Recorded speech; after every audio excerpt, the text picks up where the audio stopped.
When my sister and I left the orphanage, all we inherited was Grandpa's farm. But the trapdoor under the stall changed everything. If you're watching this because you've ever had to start over from nothing, hit that subscribe button. This story is for you. The last day felt like the first day, and every day in between.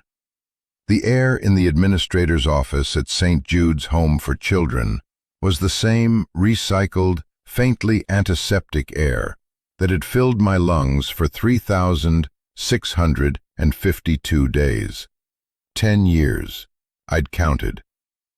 The polished linoleum floors still squeaked under my worn-out sneakers in the exact same way, a high, complaining sound that seemed to protest my very existence.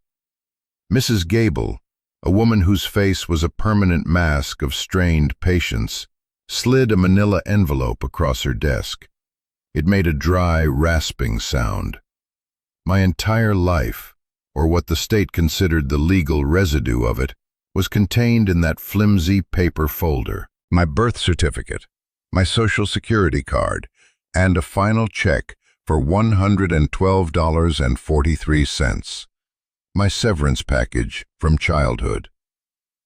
"Leo, you're 18 now," she said, her voice devoid of any real warmth. It was the same tone she used to announce dinner or a fire drill. "That means you're officially an adult. You understand what that means, don't you?" I nodded, my throat too tight to form words. It meant I was no longer their problem. It meant the rickety metal frame bed I'd slept in since I was 8 was now open for the next lost kid. Beside me, my sister Maya fidgeted. She was 16, and her knuckles were white where she gripped the strap of her backpack. Her leaving wasn't official, not like mine. But where I went, she went. That was the only rule that had ever mattered. We were a package deal, a 2-for-1 special on abandonment. Legally, she was supposed to stay another 2 years, but we both knew that was impossible. Leaving her behind felt like sawing off my own arm.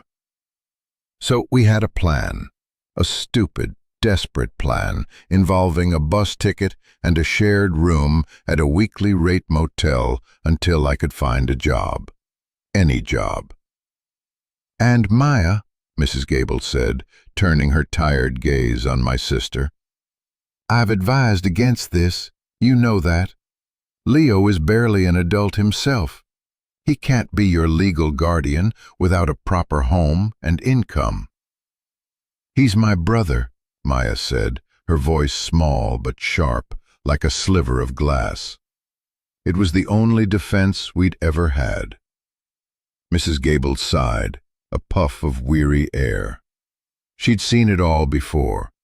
Kids who aged out and vanished into the city's cracks. Kids who came back with more problems than they'd left with. To her, we were just another set of files to be moved from the active to the archived cabinet. She pushed a second, thicker envelope toward me. It was old, the paper yellowed at the edges, and addressed in a spidery, unfamiliar hand to Leo and Maya Vance. "This came for you about a week ago," she said, "from a law firm. It's about your grandfather's estate." I stared at the envelope. My grandfather. The words felt foreign. He was a ghost, a collection of faded sensory memories, the smell of sawdust and pipe tobacco, the rough texture of a calloused hand, a low chuckle that rumbled in his chest. He died just before we were sent to St. Jude's. We were told there was nothing left. No money, no house, nothing but the clothes on our backs and a social worker who smelled like mints and pity. "His estate?" I asked, my voice cracking. "We were told he didn't have anything." "Apparently he had a piece of property, a farm," Mrs. Gable said, consulting a paper on her desk. "Out in a place called Cold Creek. The lawyer says it's officially yours now that you're of legal age." He needs to speak with you. A farm. The word conjured images of green fields and open skies, things I'd only seen in books or on field trips. It felt like a joke, a cruel cosmic punchline to a decade of being told we had nothing and came from nothing. Maya looked at me, her eyes wide with a mixture of confusion and a dangerous spark of hope. Hope was the most perilous thing in a place like St. Jude's. It was a currency that always ended up bankrupting you. I picked up the envelope. It was heavy, weighted with the secrets of a life we'd been forced to forget.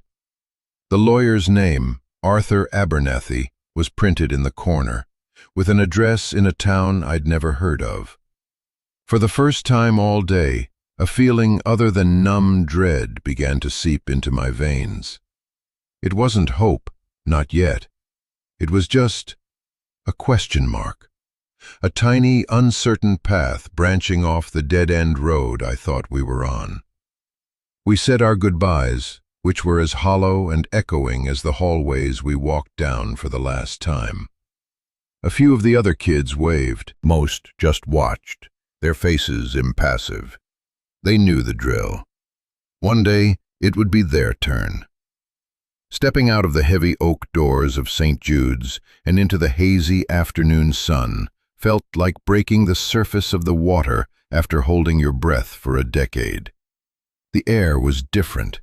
It smelled of exhaust fumes and hot pavement, but it was the smell of freedom. And it was terrifying. The bus station was a chaotic symphony of diesel fumes, garbled announcements, and the frantic energy of people going somewhere. We sat on a hard plastic bench, our 2 duffel bags at our feet, the sum total of our worldly possessions. I held the lawyer's letter in my hand, reading the sparse lines over and over. It was formal, brief. It confirmed what Mrs. Gable had said. We were the sole heirs to the property of the late Alistair Vance. It requested we contact his office at our earliest convenience to discuss the details of the inheritance, including outstanding liabilities. That last part, outstanding liabilities, snagged in my mind. It was lawyer speak, a carefully chosen phrase that could mean anything from a $5 utility bill to a mountain of debt that would crush us before we even got started. "What do you think it means?" Maya asked, her voice a low murmur against the station's noise. She was leaning her head on my shoulder, a rare moment of physical contact she only allowed when she was truly scared or exhausted. "I don't know," I said honestly. "Maybe it's real. Maybe he really did have a farm." "Why wouldn't they have told us before?" she asked, a bitter edge to her voice. 10 years, Leo. They let us think we were completely alone." The question hung in the air between us, heavy and unanswerable. Why? Was it a mistake, an oversight, or was it something else? In the system, you learn not to trust good news. Good news is usually a wolf dressed in a very thin sheep's costume. It was far easier to believe this was some kind of bureaucratic error, a cruel joke that would be rectified as soon as we showed up and they realized we were the Vance kids from St. Jude's, the ones with the charity bin clothes and the permanent look of apology in our eyes. But the letter felt real. The weight of it in my hand was undeniable. I pulled out my phone, a cheap prepaid model with a cracked screen. I dialed the number for Abernathy and Sons, attorneys at law. My heart hammered against my ribs. A calm, older voice answered on the second ring. "Abernathy?" Hello. My name is Leo Vance," I stammered, feeling like a child playing dress-up in his father's suit. "I got a letter from you about my grandfather's estate." There was a pause, the sound of papers rustling. "Mr. Vance, yes, I've been expecting your call. Congratulations on your birthday. I'm sorry about the circumstances, but I'm glad we were finally able to get in touch. Are you and your sister well? His voice was unexpectedly kind. It was level, professional, but without the cold, clinical edge I was used to from social workers and administrators. We're okay, I said. The letter, it said there are liabilities. There are, he confirmed, and my stomach tightened. I think it's best we discuss this in person. Can you make your way to Cold Creek? I can explain everything then. The property is here, waiting for you. Waiting for us. The phrase was so simple, yet it sent a tremor through me. For 10 years, nothing and no one had been waiting for us. We were the ones who waited. We waited for meals, for holidays, for birthdays that passed without notice, for the day we could finally walk out those doors. I looked at Maya. The flicker of hope in her eyes was a little brighter now. It scared me more than anything. Yeah, I said, my voice firmer than I expected. Yeah, we can come. We used the money from my final check to buy 2 one-way bus tickets to Cold Creek. It took almost everything we had. As the bus pulled away from the grimy station, leaving the city skyline to shrink in the rearview mirror, I felt a profound and terrifying shift. Every landmark I'd ever known was disappearing. The institutional brick of St. Jude's, the smokestacks of the factories, the indifferent towers of glass and steel. We were driving off the edge of the only map we'd ever been given, headed toward a place we didn't know, to claim an inheritance that might be nothing more than a trap. But it was a direction, and for the first time in a very, very long time, it was a direction we had chosen for ourselves.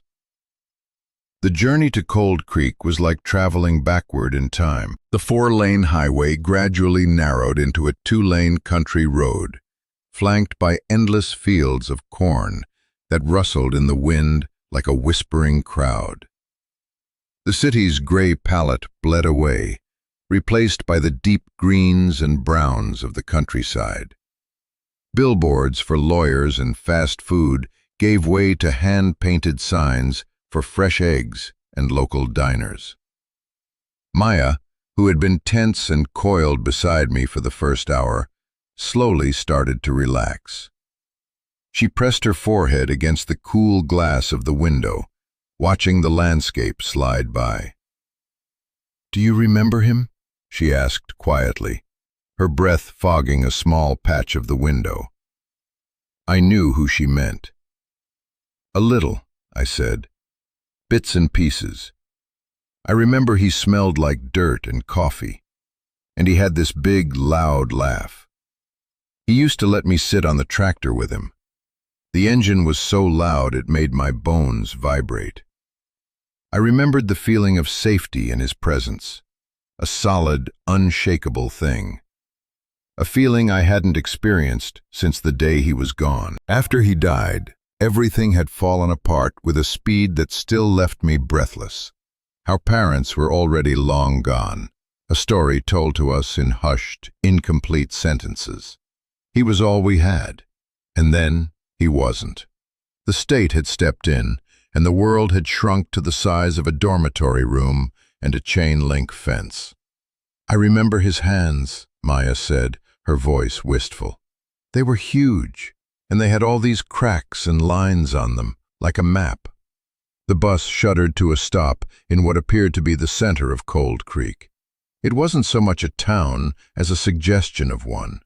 A single main street with a post office, a general store with a faded Coca-Cola sign, a diner with a buzzing neon "open" sign, and a handful of other brick storefronts.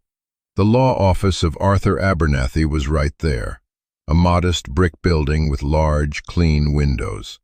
We were the only ones who got off the bus. It pulled away with a hydraulic hiss, leaving us in a profound silence, broken only by the chirping of crickets and the distant lowing of a cow.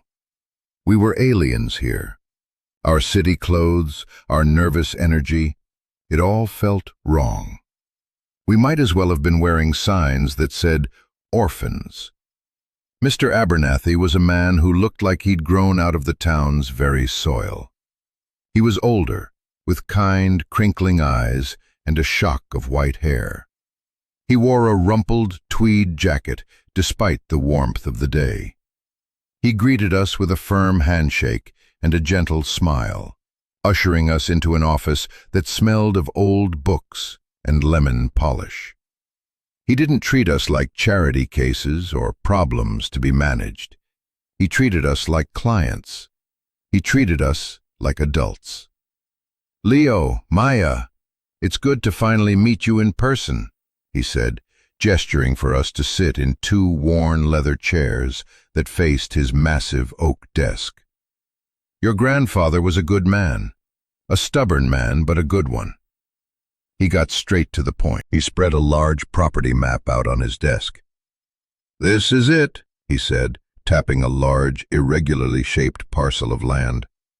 80 acres. The house, the barn, 2 fields, and a stretch of woods that runs down to the creek. 80 acres. The number was meaningless to me. I'd spent the last 10 years measuring my life in square feet.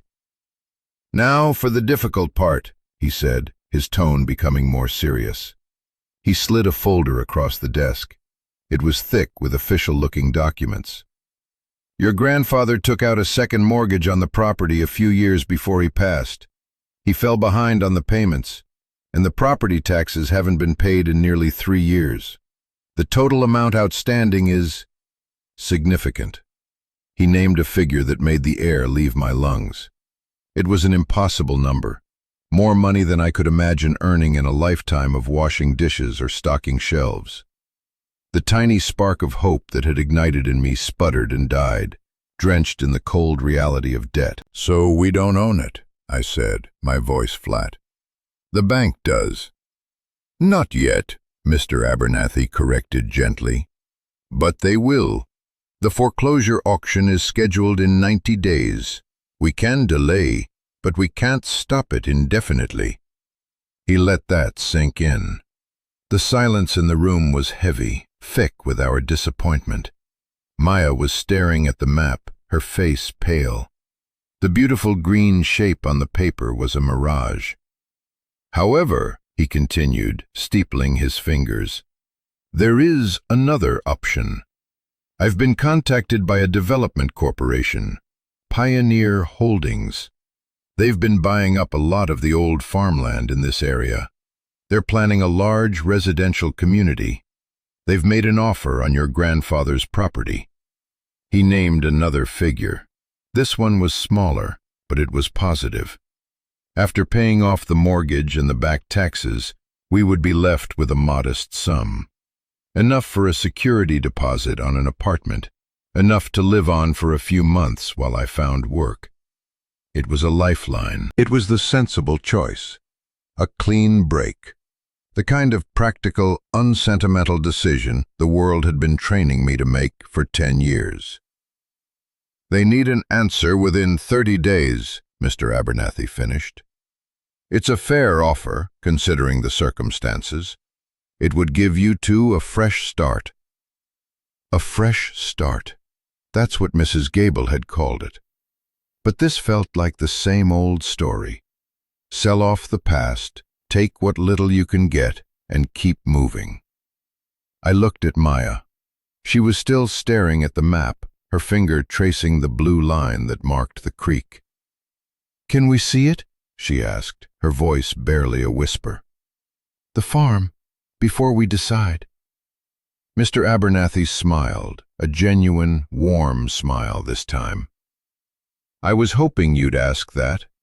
Your grandfather left the keys with me. He said you'd know what to do when the time came." He reached into his desk drawer and pulled out a single, heavy, old-fashioned iron key attached to a simple leather fob. He slid it across the desk. It landed between us with a soft, definitive thud. The drive to the farm took another 20 minutes, down roads that grew narrower and more cracked with each turn. Mr. Abernathy drove us in his old, comfortable sedan, pointing out local landmarks that meant nothing to us. When he finally turned down a long gravel driveway, my breath caught in my throat. The driveway was overgrown with weeds, two green stripes rising up in the middle where tires hadn't passed in years. At the end of it, nestled under the shade of two enormous oak trees, was the house. It was a simple two-story white farmhouse, but the paint was peeling in long, curling strips like sunburnt skin. One of the shutters hung crookedly from a single hinge. The porch sagged in the middle, and the grass in the yard was knee-high. To the right stood a large red barn, its color faded to a dull, rusty brown. The whole place looked tired, beaten down by time and neglect. It looked the way I felt. "It needs work," Mr. Abernathy said, stating the obvious. Alistair, he wasn't well those last couple of years. He did what he could, but the place got away from him. We got out of the car. The air smelled different here. It was clean, filled with the scent of damp earth, cut grass, and something wild and sweet I couldn't name. It was the opposite of the city's metallic tang and St. Jude's sterile emptiness. It smelled like a memory I couldn't quite grasp.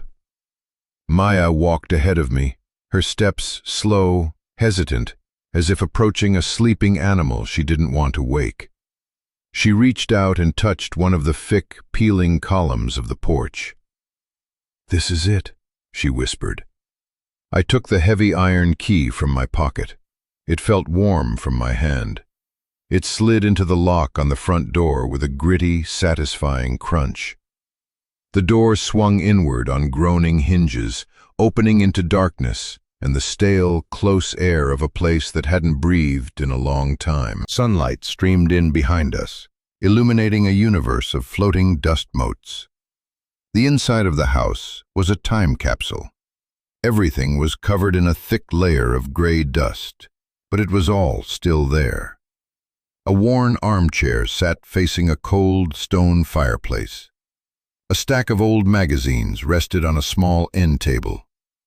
In the kitchen, a coffee cup was still sitting on the counter next to a jar of instant coffee. It was as if the occupant had just stepped out for a moment and never returned. Faded photographs lined the mantelpiece. A young, smiling woman who must have been our grandmother. A much younger version of our grandfather, lean and proud in a military uniform. And a photo of two small children, a boy with a missing front tooth and a little girl with pigtails sitting on a pony. Us. I didn't even remember the picture being taken, but seeing it sent a sharp, painful jolt through my chest. That was a different life. A life before everything went wrong. We spent the next hour wandering through the house in a kind of daze. We touched the dusty furniture, ran our fingers over the spines of the books in the bookcase. My grandfather's bedroom was the most poignant. His work boots were still by the bed. A pair of reading glasses rested on a dog-eared paperback on his nightstand. It was a room full of ghosts, and I felt like an intruder. "It's so sad," Maya said, her voice thick with emotion, as she stood in the doorway of what must have been her old room. A faded unicorn decal was still stuck to the wall. "Yeah," I said, "it is." The house was suffocating, heavy with the weight of what we had lost. I needed air.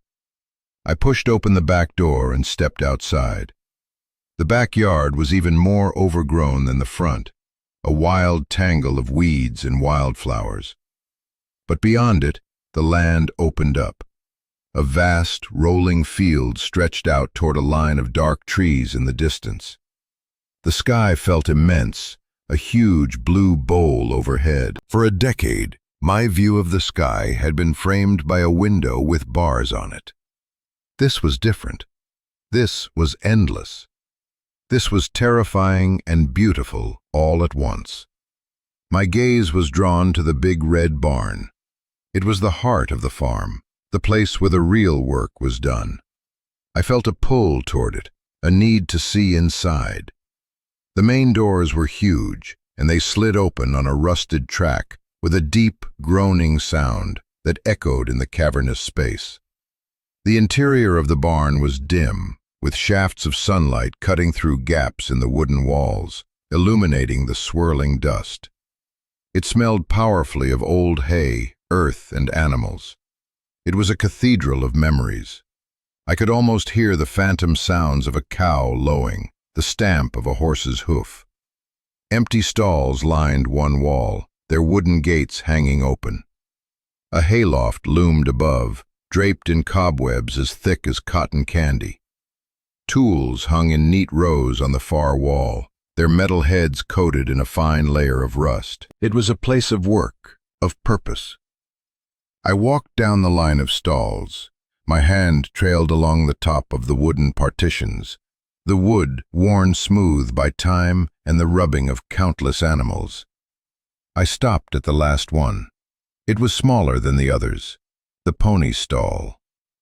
I remembered a small, shaggy pony named Patches. Grandpa had put me on his back and led me around the yard. I remembered the feel of his coarse hair, the gentle, rocking motion. The floor of the stall was covered in a thick layer of old, rotted straw. I kicked at it with my foot, sending up a cloud of dust. I don't know why I did it.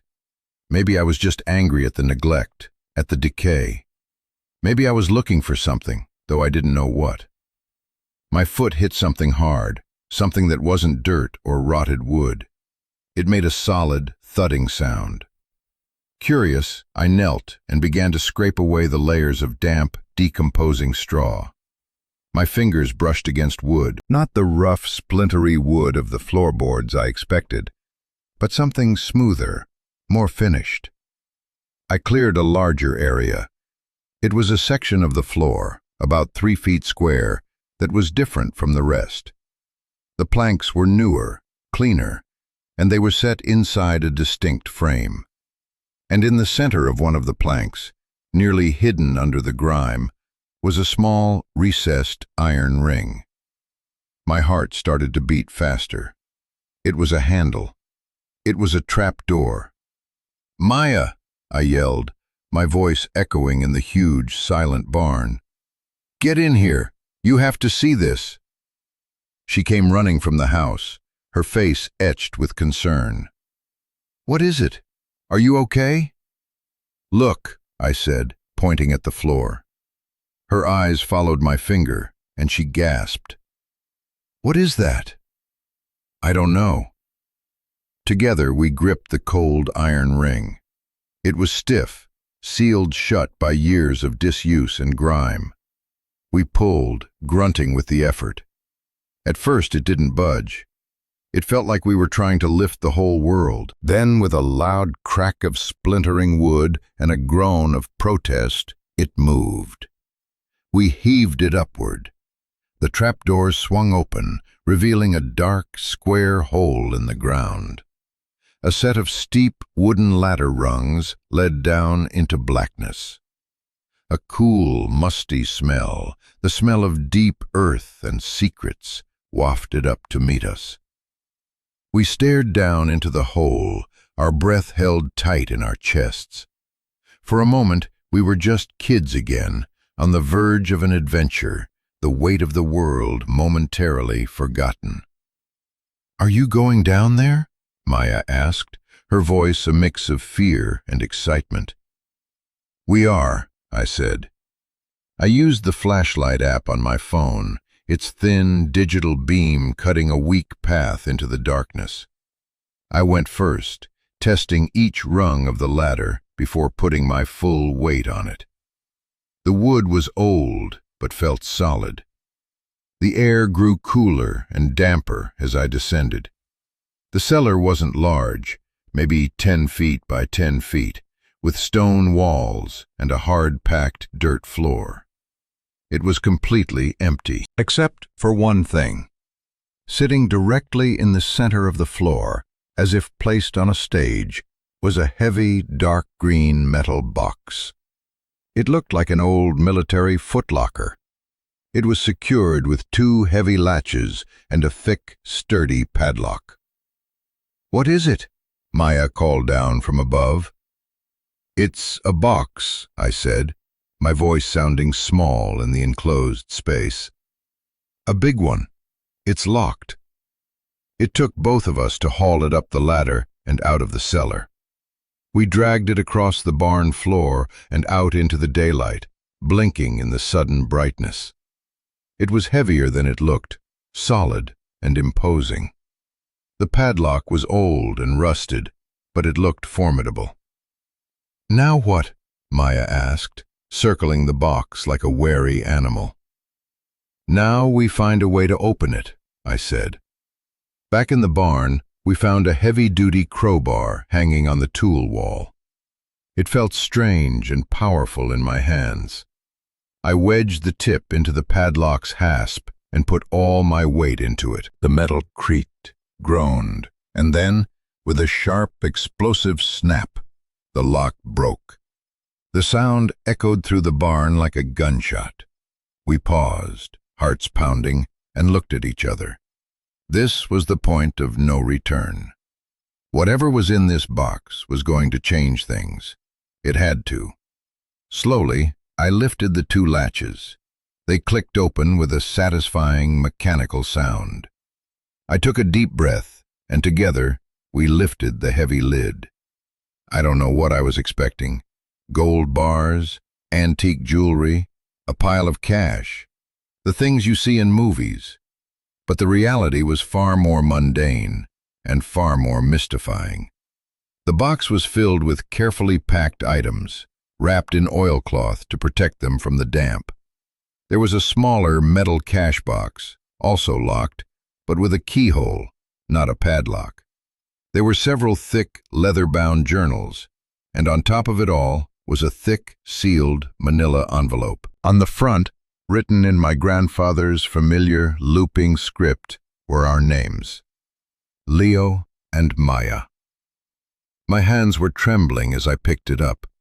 The paper was thick and expensive, not like the cheap envelopes the state used. I carefully broke the wax seal, my thumbnail sliding under the flap. Inside were several folded pages, covered in that same handwriting. I pulled them out and began to read aloud, my voice shaky at first, then growing stronger as I fell into the rhythm of his words. "My dearest Leo and Maya," it began. "If you are reading this, then it means I am gone, and it means you have come home. I am sorry. Those are the first words I need to say. I am sorry for leaving you, and I am sorry for the silence. I need you to understand that not a day went by in that hospital bed that I didn't think of you both. They told me you were better off in the system, that you'd be cared for, that I had nothing left to give you. I knew they were wrong, but I was sick, and I was weak, and I let them convince me. I had to stop, my throat closing up. Maya put her hand on my arm, her grip tight. I took a shaky breath and continued. I knew I didn't have much time, and I knew the world I was leaving you to was not a kind one. So I made a plan. This farm, this land, this is your birthright. It has been in our family for 100 years.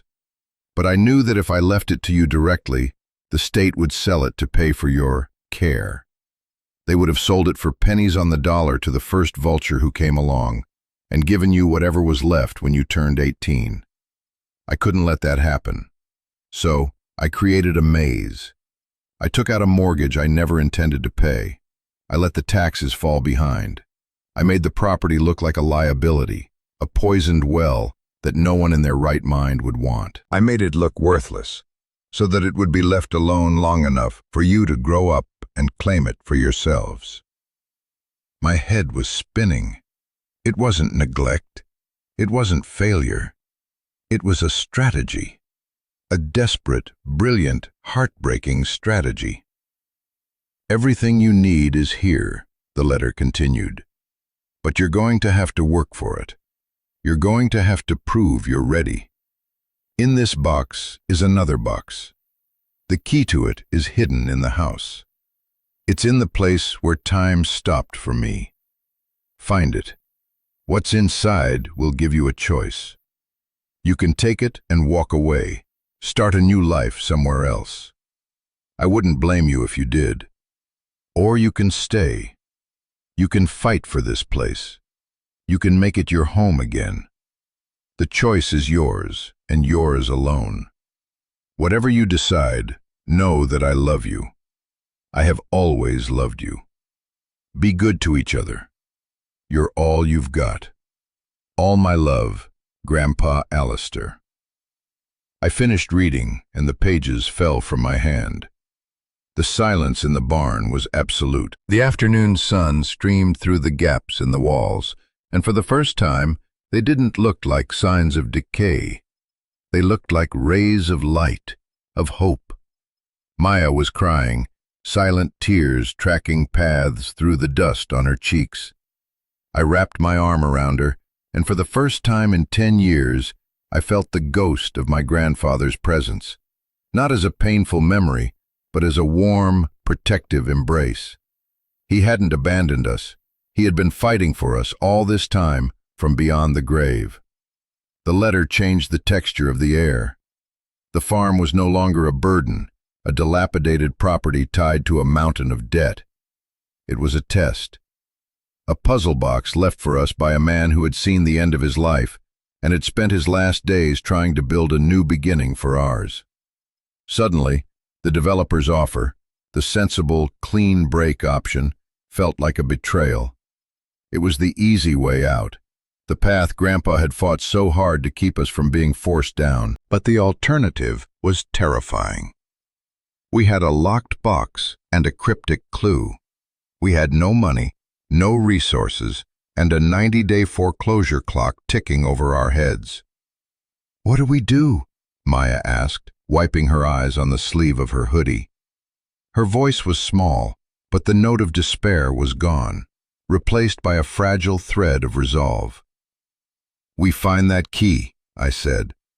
The words came out with a certainty that surprised me. For the first time, I wasn't just reacting to what the world was throwing at me. I was making a choice. The clue was maddeningly vague. The place where time stopped for me. We went back into the house, but now we saw it with new eyes. It wasn't just a dusty, sad museum of a life that was over. It was a treasure map. We started searching, our movements filled with a new energy and purpose. Where does time stop? A photograph? A favorite chair? We looked everywhere. We checked inside the old paperback on his nightstand. We looked under the cushions of his armchair. We searched through the pockets of his old coats hanging in the closet. Nothing. The day wore on, and the initial excitement began to curdle into frustration. The house was small, but it was filled with a lifetime's worth of possessions, each one a potential hiding place. Doubt began to creep back in. What if we were wrong? What if we were just two desperate kids chasing a ghost story while a real-world deadline ticked closer? Maybe we should just call Mr. Abernathy, tell him to accept the offer. It was guaranteed money, a safe bet. This was a long shot, a gamble on the words of a man we barely remembered. "Leo, maybe this is a bad idea," Maya said, slumping onto the dusty sofa. "We're running out of time. The offer from that company is real." "I know," I said, running a hand through my hair.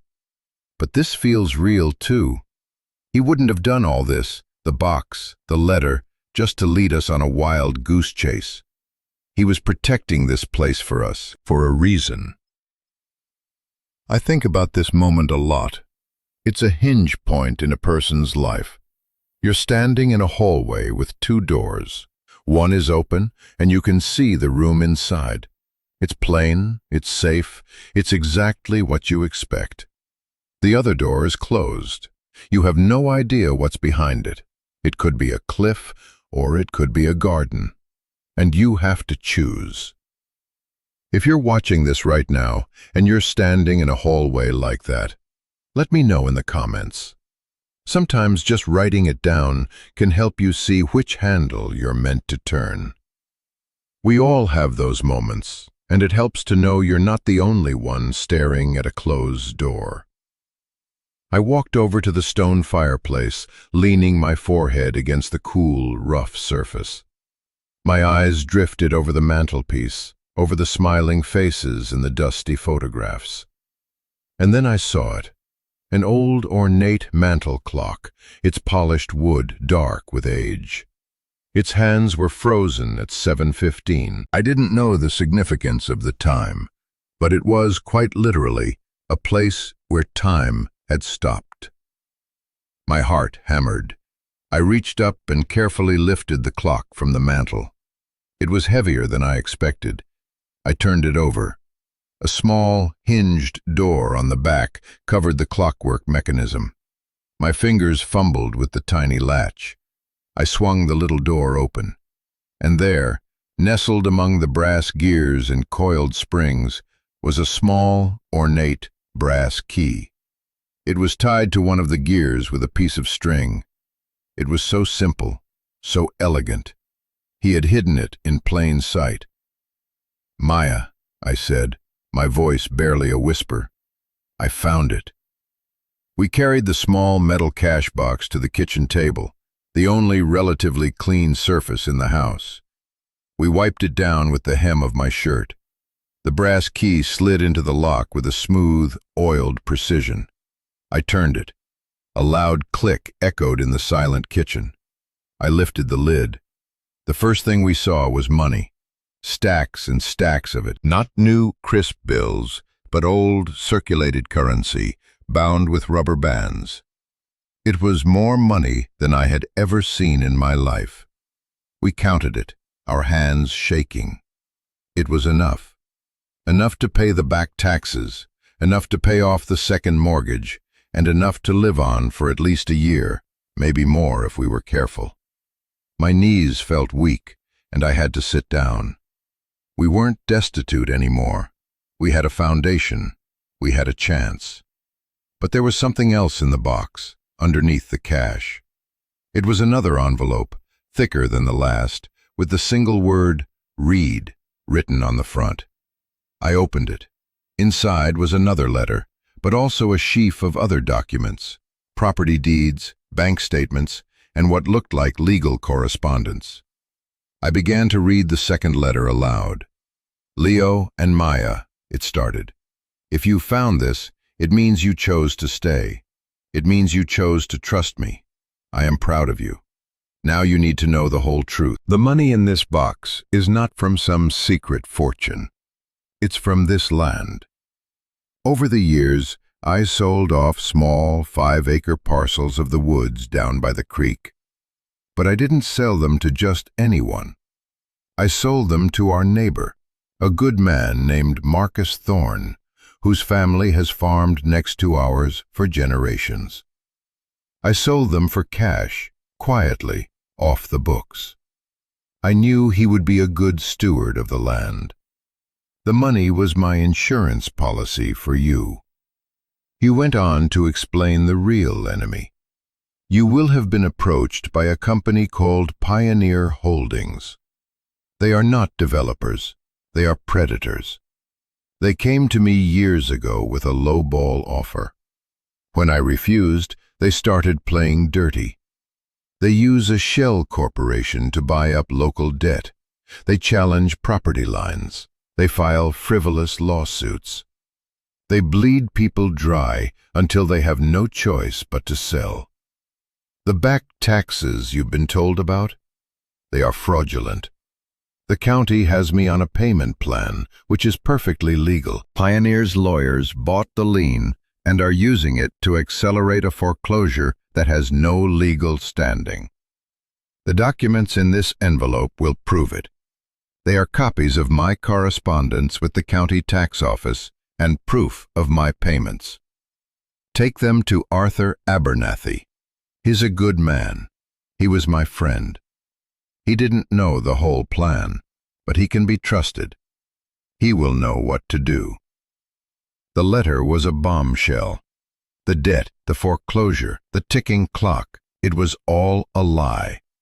A carefully constructed illusion designed to scare us into selling. It was a hostile takeover disguised as a legal proceeding.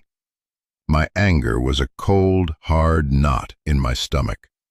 These people, these faceless corporate sharks, had tried to steal our home, our legacy, by preying on our ignorance and our desperation. This farm is more than just dirt and wood, the letter concluded. It's your story. It's your connection to the people who came before you. It's a place to put down roots after a life of being told you don't belong anywhere. Don't let them take that from you. Fight them. The money will give you the time, and these documents will give you the ammunition. Make this place your own. Live a good life here. That is all I have ever wanted for you. I love you, Grandpa. When I finished, Maya and I just looked at each other. The choice was gone. There was no longer a choice to be made. We weren't just fighting for a piece of land anymore. We were fighting for him. We were finishing the last battle he had started on our behalf.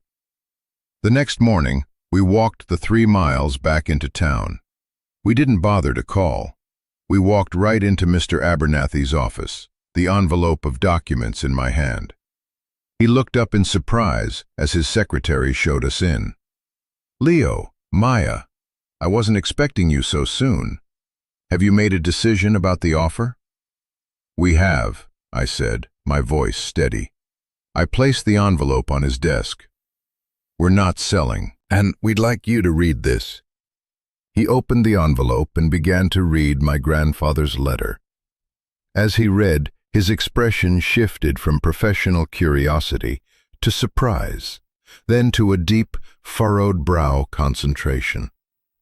He read the letter twice, then slowly began to examine the accompanying documents, his eyes scanning the pages with a lawyer's practiced intensity. The silence in the office stretched on for what felt like an hour. He occasionally let out a low whistle or muttered something under his breath. When he was finally done, he took off his reading glasses and rubbed his eyes. He looked at us, and his face was a mixture of awe and grim satisfaction. "Well, I'll be," he said softly. "Alistair, you magnificent, stubborn old fool." He did it. He actually did it. He looked at me. "Your grandfather has just handed us a silver bullet. This isn't just proof of a payment plan. This is evidence of predatory lending practices and tortious interference. Pioneer Holdings has been doing this all over the county, but no one has ever had the evidence or the resources to fight back. Until now." A grin spread across his face, and it wasn't the gentle, kindly smile he'd given us yesterday. This was the sharp, predatory grin of a lawyer who smelled blood in the water. "I need to make a phone call," he said. "You two should probably hear this." He picked up the phone and dialed. "Yes, get me Robert Shillings." "Yes, I'll hold." He winked at us. Shillings is their lead counsel, a real piece of work. A moment later, his voice became sharp and formal. "Robert, Arthur Abernathy here. I'm fine. I'm calling about the Vance property." "That's right. I'm sitting here with Leo and Maya Vance, the heirs. They've instructed me to reject your client's offer." "No, that won't be necessary." He paused, listening, a slight smile playing on his lips. "No, I don't think you understand. We won't be selling, and we won't be seeing you at the foreclosure auction. Because the auction isn't going to happen. I am currently holding documents that prove the tax lien your clients are leveraging is fraudulent. and that they are engaging in what looks an awful lot like corporate racketeering. Yes, I said racketeering. The voice on the other end of the line was audible even from across the desk, a tinny, indignant squawk. Mr. Abernathy held the receiver away from his ear for a moment, then brought it back. "Here's what's going to happen, Robert," he said, his voice dropping to a low, dangerous calm. "Your client is going to withdraw the foreclosure filing immediately. They are going to formally dissolve the tax lien, and they are going to forget the Vance family and their farm ever existed. If I don't have confirmation of that by the end of the business day, my next call is to the State Attorney General's office. I believe they have a new task force for real estate fraud. I'm sure they'd be very interested in Pioneer's business practices. Do we have an understanding?" There was a long, sputtering silence on the other end of the line. Then a defeated-sounding mumble. "Excellent," Mr. Abernathy said, and hung up the phone. He leaned back in his chair and beamed at us. "And that," he said, "is how you deal with bullies." Maya and I were speechless. In the space of a 10-minute phone call, the monster that had been threatening to devour our future had been slain. The weight that had been crushing me for days, for years, evaporated. I felt light enough to float. "What happens now?" I asked. "Now," Mr. Abernathy said, his smile softening, "now you go home. You use the money your grandfather left you to pay off that old mortgage and get the power turned back on. And you start living. I'll handle the paperwork."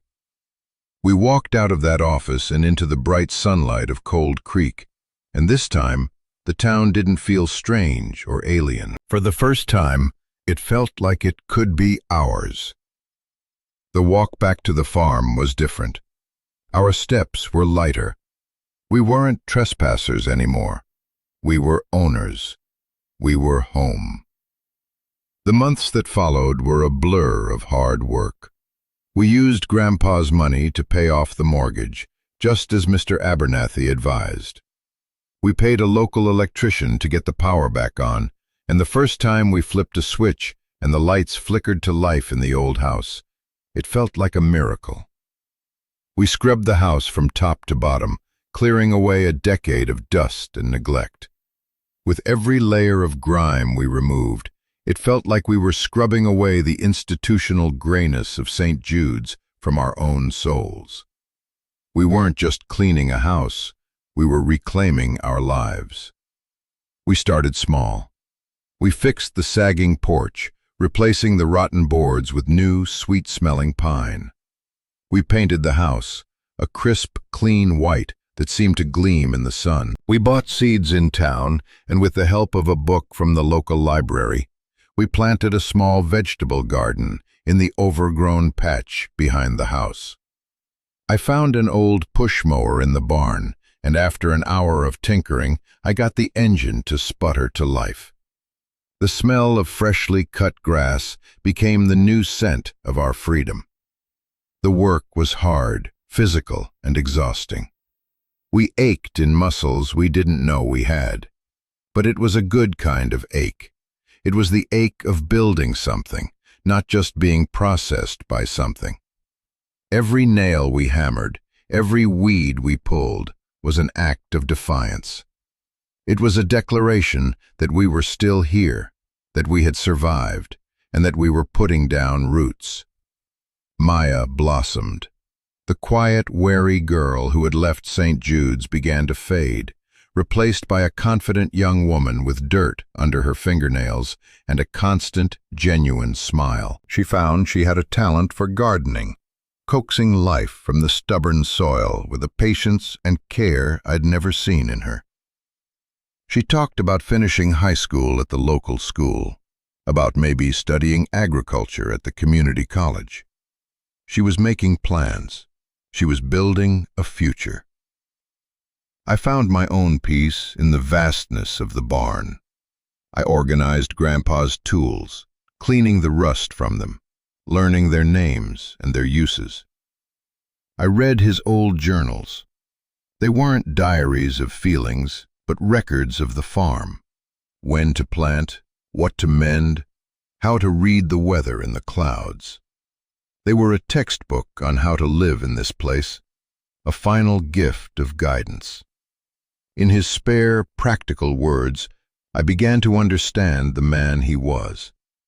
He was a man of action, of quiet competence, a man who believed that you met the world's challenges not with complaints, but with calloused hands and a well-made plan. One evening, as autumn began to bleed into the trees, we were sitting on our newly repaired porch, watching the sunset paint the sky in strokes of orange and purple.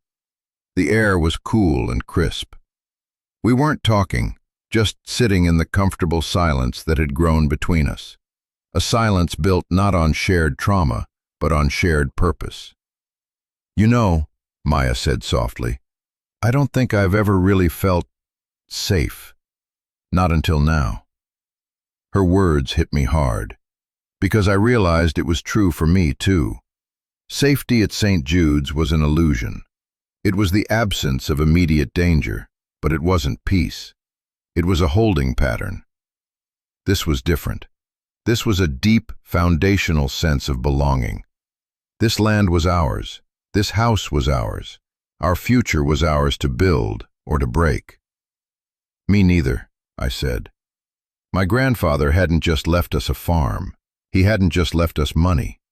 He had left us a much greater inheritance, a second chance. He had given us the one thing the system had tried to take away from us: a story.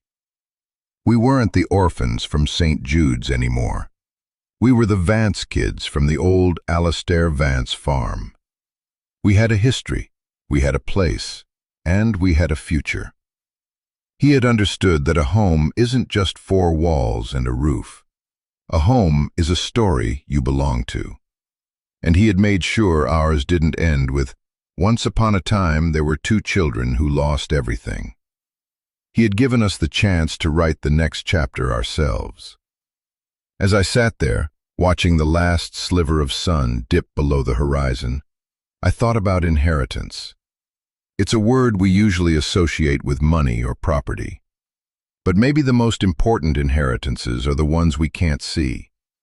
The inheritance of resilience, of love, of a story that's strong enough to anchor you in a storm. Maybe you're watching this, and your inheritance wasn't a farm. Maybe it was a piece of advice from a grandparent, a skill taught to you by a mentor, or just the stubborn refusal to give up that you got from a parent you miss.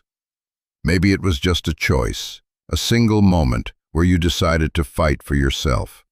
Those are the legacies that truly matter. They're the things no one can ever take from you. The world is full of pioneer holdings, of systems and people who will try to convince you that you are worthless, that your story doesn't matter, that you should take the easy way out and just sell off your dreams for a pittance. Don't listen to them. Dig under the surface. Look for the trapdoors. Find the truth they don't want you to see.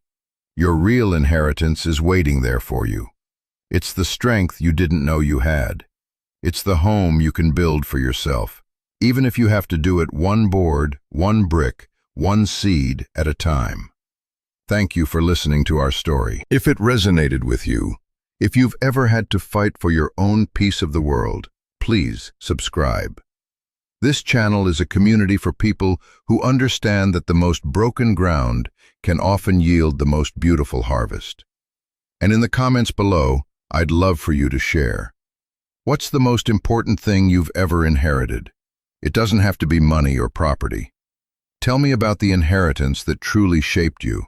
I'll be reading every single one, because every story matters, and every single one of us deserves a place to call home.